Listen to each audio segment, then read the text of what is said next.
सावन का महीना है। सुबह ही आसमान में गरजते बादलों ने अपना रुतबा दिखाते हुए धरती को जलमग्न कर दिया था। हर तरफ पानी ही पानी था और अभी भी बारिश की बूंदें बरस रही थीं। कमल का ऑफिस जाने का समय हो गया था। उसे बिस्तर छोड़े काफी समय हो गया था। वह लगातार अपने कमरे की खिड़की से बाहर देख रहा था। बाहर देखने पर ऐसा लग रहा था कि यह बूंदाबांदी इतनी जल्दी खत्म होने वाली नहीं है। हाँ, कमल इसी दुविधा में खड़ा कुछ सोचता रहा। उधर रसोई में खड़ी तीरा न जाने क्या सोच रही थी। गैस पर रखी चाय लगातार उसकी जवानी का जोश दिखा रही थी। चाय लगातार उफान मार रही थी। जब तापमान बहुत ज्यादा हो गया तो चाय बर्तन से बाहर आ गई।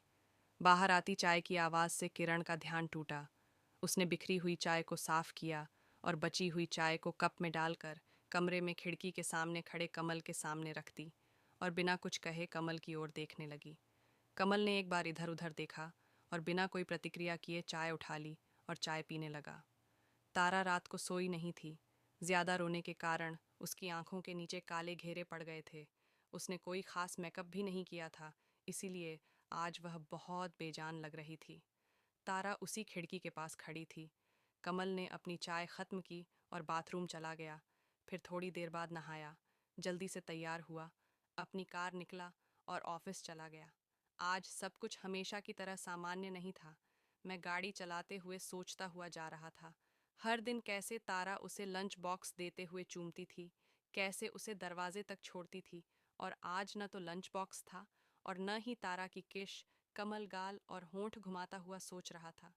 कमल अपने ऑफिस पहुंचा, लेकिन आज उसका हमेशा की तरह काम करने का मन नहीं हुआ। उसका ध्यान उसे रात को तारा के व्यवहार के बारे में बार बार सोचने पर मजबूर कर रहा था। आखिर मैंने ऐसा क्या किया था जो उसने मेरे साथ ऐसा व्यवहार किया?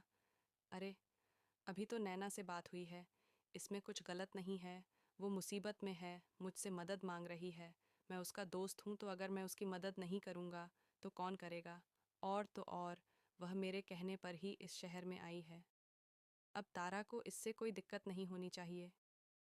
सोचते सोचते काफ़ी समय बीत गया। लंच का समय होने वाला था। कमल मानने को तैयार नहीं था। उसे यकीन था कि तारा एक बार उसे फ़ोन करके खाना खाने के लिए ज़रूर पूछेगी। उसकी नज़र बार बार अपने मोबाइल फ़ोन पर जा रही थी। बीच बीच में उसका फ़ोन बजता था। उसे लगता था कि मैं सही सोच रहा हूँ। देखा तो तारा का फ़ोन आया था। जैसे ही उसकी नज़र टेबल पर रखे फ़ोन पर पड़ी तो उसके चेहरे की मुस्कान गायब हो गई, क्योंकि ये कॉल तारा का नहीं बल्कि उसके बॉस अवनी का था। उसने कॉल रिसीव की।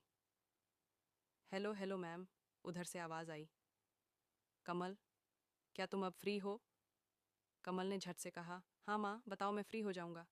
अवनी ने कहा, दरअसल हमें एक बिजनेस मीटिंग में जाना है और वह शहर से बाहर है, इसलिए मैं सोनू से बात करता हूँ और एयरपोर्ट पर टिकट बुक करता हूँ। अब कमल के पास कोई बहाना नहीं था। उसने कहा, ठीक है मेम, और कमल को अवनी से मिलने के लिए बाहर जाना पड़ा। दफ्तर तो खत्म हो गया होगा, पर कमल अभी तक क्यों नहीं पहुंचा? कहीं ये डायन फिर से उसी डायन नैना की लड़की के पास तो नहीं चली गई? अगर चली गई तो मैं क्या करूं? भाड़ में जाऊं। कहते हुए तारा ने जोर से सामने वाली दीवार से अपना मोबाइल फोन मारा। गुस्सा इतना ज्यादा था, इसका अंदाजा मोबाइल की बिगड़ती हालत देखकर लगाया जा सकता है। तारा अपने फोन की परवाह किए बिना घर की बालकनी में चली गई और वहीं खड़ी रह गई। मीटिंग खत्म होने के बाद कमल ने सोचा, चलो तारा को बता दूं कि मैं देर से पहुंचूंगा, नहीं तो खामखा सिर गर्म कर लेगी। उसने फ़ोन किया तो फ़ोन स्विच ऑफ आ रहा था। उसने दोबारा कोशिश की, लेकिन फ़ोन बज रहा था। अब कमल चिंतित था, लेकिन घर और शहर से दूर